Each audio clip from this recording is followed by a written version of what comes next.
Olá pessoal, nesse exercício nós temos dois móveis, um móvel A partindo do repouso com uma aceleração constante de 2 metros por segundo ao quadrado e um móvel B com uma velocidade constante de 6 metros por segundo, 16 metros na frente do A, aqui no início da análise. E o exercício quer que a gente determine em quanto tempo, a partir desse início, os dois móveis vão se encontrar. Então, pessoal, eu fiz uma série aqui de representações do início da análise até o momento que os dois veículos acabam se encontrando, para a gente pensar de uma forma mais ampla, ou analisar, verificar o que ocorre de uma maneira mais ampla entre esses dois momentos. O móvel B, ele já começa o movimento, a análise nossa começa com o móvel B já com velocidade. O móvel A, ele está sem velocidade nenhuma.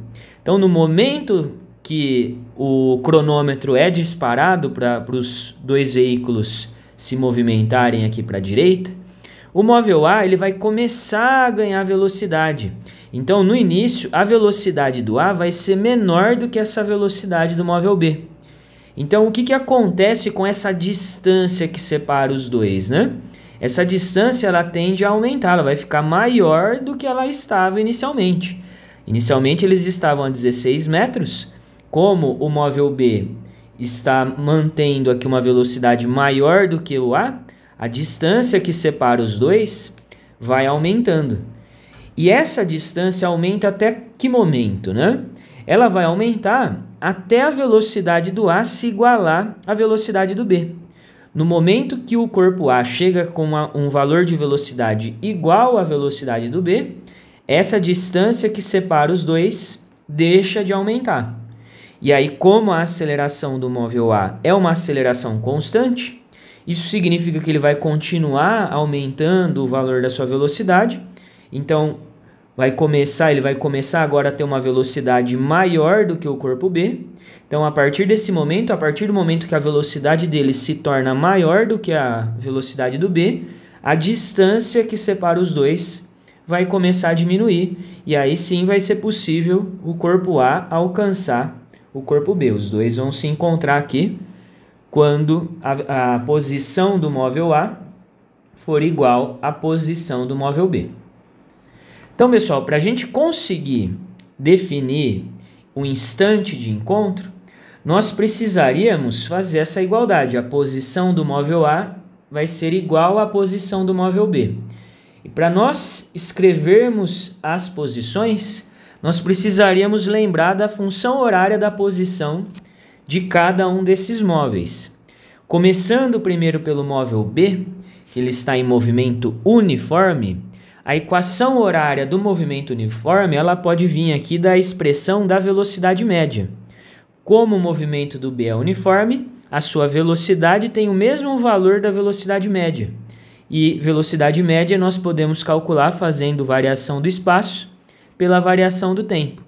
Então, abrindo aqui a expressão do ΔS, o ΔS seria a posição final menos a posição inicial. Isso aqui dividido pelo tempo final menos o tempo inicial. O tempo inicial da análise do movimento dos dois corpos aqui nós vamos considerar sendo zero. Então, nós podemos escrever aqui, esse t que sobrou aqui embaixo, eu posso passar para o outro lado multiplicando, v vezes t é igual a s menos s0. Então, a posição do móvel B em qualquer tempo, em qualquer instante que eu queira saber, eu poderia encontrar por essa função, pela função horária dos espaços. Então, o móvel B ele se encontra inicialmente numa posição de 16 metros, ele está 16 metros na frente do A. Então, eu considerei aqui o móvel A na posição 0, inicialmente, e o B na 16. Na verdade, aqui, como a questão não traz para a gente uma trajetória definida, com as posições bem definidas, nós temos a liberdade de escolher qualquer posição, qualquer valor para a posição do A e do B, desde que essa diferença entre eles seja de 16 metros. Então, eu poderia ter escolhido, por exemplo, o corpo A com a posição inicial menos 16 e o B com a posição inicial valendo 0, também daria certo. Poderia escolher a posição do A inicialmente sendo 16 e do B 32, também daria certo. O importante é a diferença dessas posições iniciais ser 16 metros. Então, estou considerando o móvel B inicialmente na posição 16, a velocidade do móvel B é 6, t. Então, aqui, quando eu deixo a posição final e o tempo t sem substituir nenhum valor, eu tenho definido aqui a função horária da posição do corpo, no caso aqui do corpo B. Em qualquer tempo t, eu consigo definir o lugar que ele se encontra, o espaço que ele se encontra. Pensando agora no móvel A, o móvel que eu chamei de A, ele tem uma aceleração constante, então ele vai estar num movimento uniformemente variado, e eu poderia já pensar na função horária da posição, seguindo essa receitinha aqui. Eu tenho o ΔS como sendo a posição final menos inicial, é igual a velocidade inicial vezes o tempo, mais AT quadrado sobre 2. Aqui daria para a gente também definir essa expressão pela expressão da velocidade média do movimento uniformemente variado, mas ficaria um desenvolvimento muito mais prolongado aqui para essa questão. Eu vou passar o S0 para o outro lado, isolando aqui a posição final do corpo A, no caso, velocidade vezes o tempo, mais AT quadrado sobre 2. A posição do A, nós consideramos a posição inicial dele sendo 0.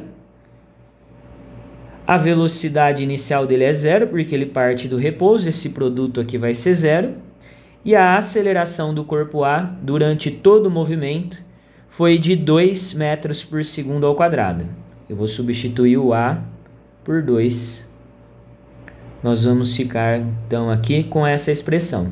A posição do corpo A vai ser igual a t quadrado.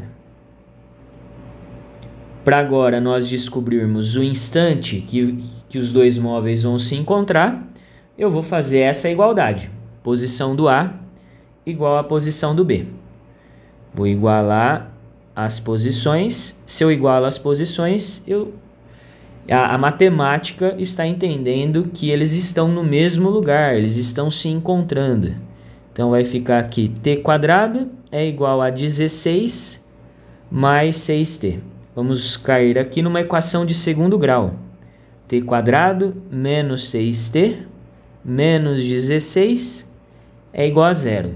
Nós poderíamos resolver essa equação por soma e produto. A soma é menos b sobre a, teria que ser menos 6 sobre 1, que é o a aqui, daria 6. E o produto teria que ser c sobre a. Menos 16 sobre 1, daria menos 16. Nós teríamos que pensar em dois números que o produto vai dar menos 16 e a soma 6. Menos 16 nós teríamos 2 vezes 8, que dá 16 positivo, mas a soma tem que dar 6 positivo. Então, se eu somo aqui 8 com menos 2, eu vou ter 6 positivo. Então, esse 2, ele na verdade tem que ser negativo. Menos 2 vezes 8 vai dar menos 16. Então, os dois tempos aqui que nós teríamos com essa equação seria menos 2 segundos e 8 segundos.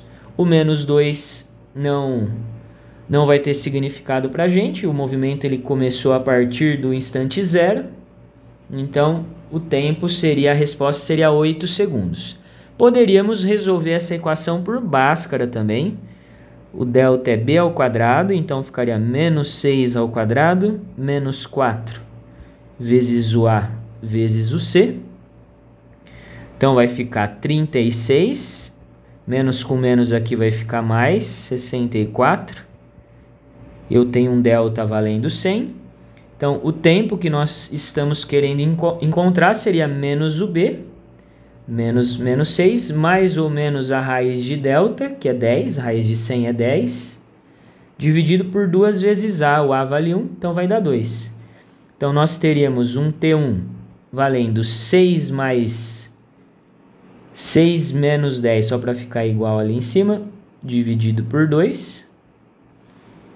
E também um T2 é igual a 6 mais 10 dividido por 2. Então, T1 ficaria menos 4 dividido por 2 daria menos 2. E também o tempo 16 dividido por 2, 8 segundos. Então, aqui seria pensando no Bhaskara. A resposta desse exercício seria 8 segundos, alternativa C.